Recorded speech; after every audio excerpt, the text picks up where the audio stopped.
제12장. 그때 헤롯 왕이 손을 들어 교회 중에서 몇 사람을 해하려 하여 요한의 형제 야고보를 칼로 죽이니 유대인들이 이 일을 기뻐하는 것을 보고 베드로도 잡으려 할세. 때는 무교절 기간이라. 잡음에 옥에 가두어 군인 내식인 네페에게 맡겨지키고 유월절 후에 백성 앞에 끌어내고자 하더라. 이에 베드로는 옥에 갇혔고 교회는 그를 위하여 간절히 하나님께 기도하더라.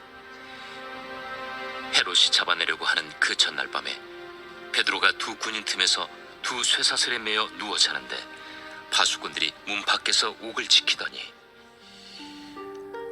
호련히 주의 사자가 나타나매 옥중에 광채가 빛나며 또 베드로의 옆구리를 쳐 깨워 이르되 급히 일어나라. 하니 쇠사슬이 그 손에서 벗어지더라. 띠를 띠고 신을 신으라.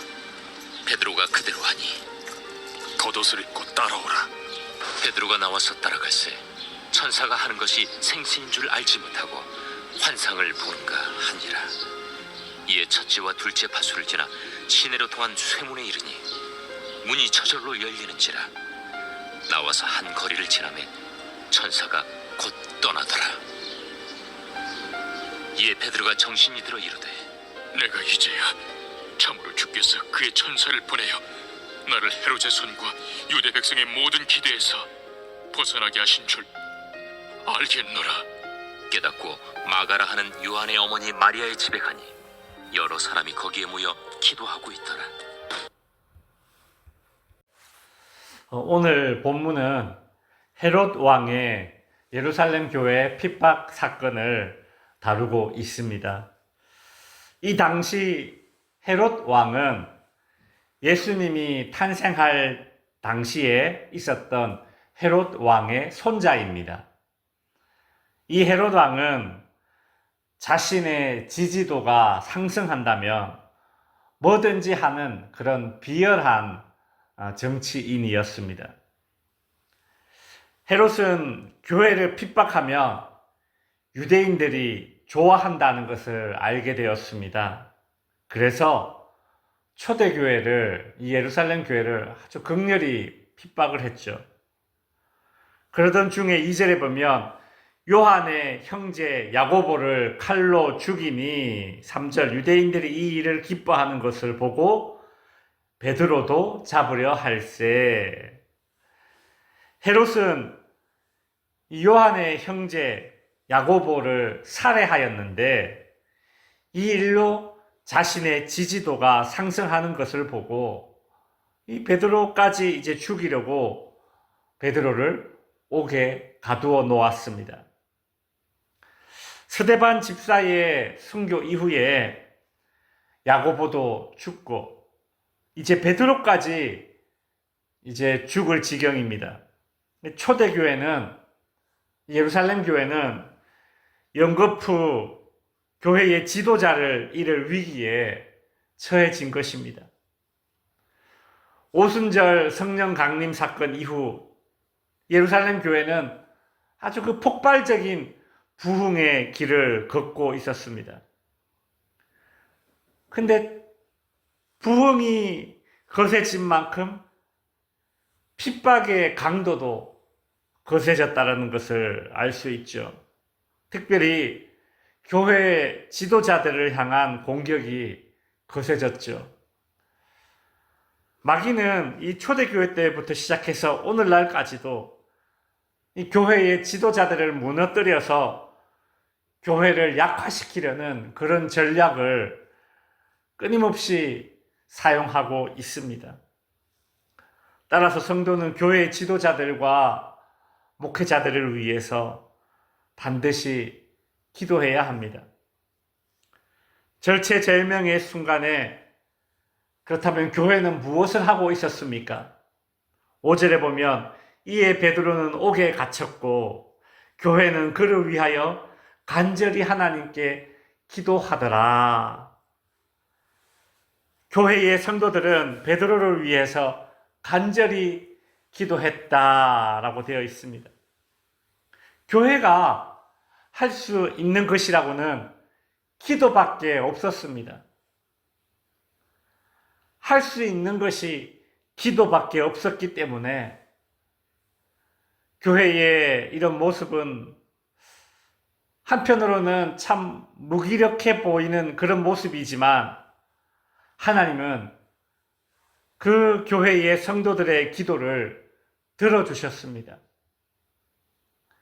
베드로가 순교당하기 하루 전날 하나님은 초자연적인 그런 일을 일으키셨습니다. 6절 헤롯이 잡아내려고 하는 그 전날 밤에, 그러니까 이제 죽이려고 마음먹은 그 하루 전날이에요. 하루 전날 밤에 7절에 보면 호련히 주의 사자가 나타나매 이 베드로의 옆구리를 쳐서 깨워 이르되 급히 일어나라 하니 쇠사슬이 그 손에서 벗어지더라. 여러분, 기도는 무능력하고 무기력한 상태여서 어쩔 수 없이 하게 되는 그런 연약한 행위가 아니라 기도는 성도가 할 수 있는 최고의 선택입니다. 천사가 찾아왔을 때에 이 베드로는 옥중에서 깊은 잠에 빠져 있었습니다. 옆구리를 쳐서 깨웠다라고 하는 거 보니까 아주 깊은 잠에 빠져 있는 겁니다. 어떤 목사님은 베드로가 이미 순교할 각오, 순교할 믿음을 소유하고 있었기 때문에 이처럼 두려움 없이 깊은 잠에 빠져 있다, 편안한 잠에 빠져 있다, 이렇게 이제 오늘 본문을 보기도 하고요. 근데 제가 아주 재밌는 걸 하나 봤는데, TV에서 봤는데요. 이제 죄수들이 경찰에 잡혀서 조사를 받지 않습니까? 근데 조사를 받다가 처음에는 막 발뺌을 하고 거짓말하고 막 그렇게 하다가 이제 아주 빼도 박도 못할 증거가 나와서 자신의 죄가 다 드러나게 되면 그 순간에는 모든 걸 체념하고 잠을 자는 그런 죄수들이 많다고 합니다. 그러니까 경찰 조사 받다가 이제 모든 것이 다 드러나게 되면 잠을 잔다고 해요. 그런 사람들이 많대요. 그래, 이게 왜 그런가? 이 뇌가 이 지금의 현실을 인정하기 싫어서 스스로 잠을 자기로 선택을 해서 그렇다라는 겁니다. 이제 모든 것이 다 들통났으니 난 이제 감옥에 가겠구나, 뭐 이렇게 딱 결정되는 그 순간 그 상황이 너무 인정하기 싫어서 내가 스스로 그냥 잠근다는 겁니다. 그러니까 잠을 잔다라는 거예요. 참 희한하죠, 그죠? 그러고 보면 뭔가 막 엄청 걱정되는 일이 있어서 막 걱정을 하다가 아무리 걱정해도 답이 없으면 에라 모르겠다 하고 퍼져서 자는 그런 게 있는데, 이게 딱 그런 것 같아요. 베드로도 이제 내일 아침이면 순교의 그 형장의 이슬로 사라져야 되는데 이 모든 걸 자포자기하고 잠이 들었는 건지, 아니면 정말 하나님에 대한 믿음이, 순교의 힘이 다 각오한 그런 믿음의 소유자였기 때문에 잠이 들었는지, 저는 이런 성경 읽으면 참 궁금합니다. 진실은 베드로만 알겠죠. 어쨌든 천사가 베드로의 옆구리를 쳐서 깨울 만큼 베드로가 깊이 잠들었다는 겁니다. 천사는 그렇게 잠든 베드로를 깨워서 데리고 나옵니다. 아주 철통 같은 경비를 뚫고 그렇게 옥에서 나오게 되죠. 10절에 보면 첫째와 둘째 파수를 지나 시내로 통한 쇠문에 이르니 문이 저절로 열리는지라. 첫 번째 초소 지나서, 두 번째 초소 지나서, 세 번째 쇠문이 열리는. 여러분, 베드로가 아무리 무슨 특공대 출신이라고 해도 이런 상황에서 이런 감옥을 빠져나오지는 못할 겁니다. 베드로는 한낱 어부 출신이지만 이렇게 삼엄한 경비를 뚫고 나오게 된 것은, 이것은 오로지 하나님께서 이 모든 상황을 통제하셨기 때문입니다. 성도 여러분, 하나님은 모든 상황을 통제하시는 분이십니다. 가끔 우리는 자신에게 갑작스럽게 닥치는 그런 인생의 환난을 겪으면서 내 인생이 마치 이 브레이크가 고장난 열차처럼 이 컨트롤 되지 않는 것 같아서 참 두려움에 빠질 때가 있습니다. 그러나 하나님은 우리의 인생 모든 상황을 컨트롤하고 통제하시는 분이십니다. 하나님은 하늘의 문이 열리고 땅의 모든 샘문이 다 터져버린 이 노아 시대의 그 극한 홍수 상황에서도 그 모든 것들을 다 통제하신 분이 바로 우리 하나님이십니다.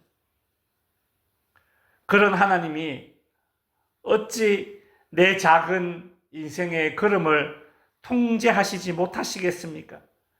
그런 하나님이 어찌 우리 자녀들의 그 작은 걸음 하나도 통제하시지 못하겠습니까? 다만 우리의 믿음이 적을 뿐 아니겠습니까? 기도하지 못하고 그저 염려만 많이 하고 있는 그런 상황 아니겠습니까? 말씀을 마칩니다. 교회가 부흥하자 핍박도 함께 커졌고 그 과정에서 야고보가 순교하고 베드로가 옥에 갇혔습니다. 초대교회는 할 수 있는 것이 기도밖에 없었지만 그 기도가 가장 강력한 대응 방법이자 최고의 대응책이었습니다.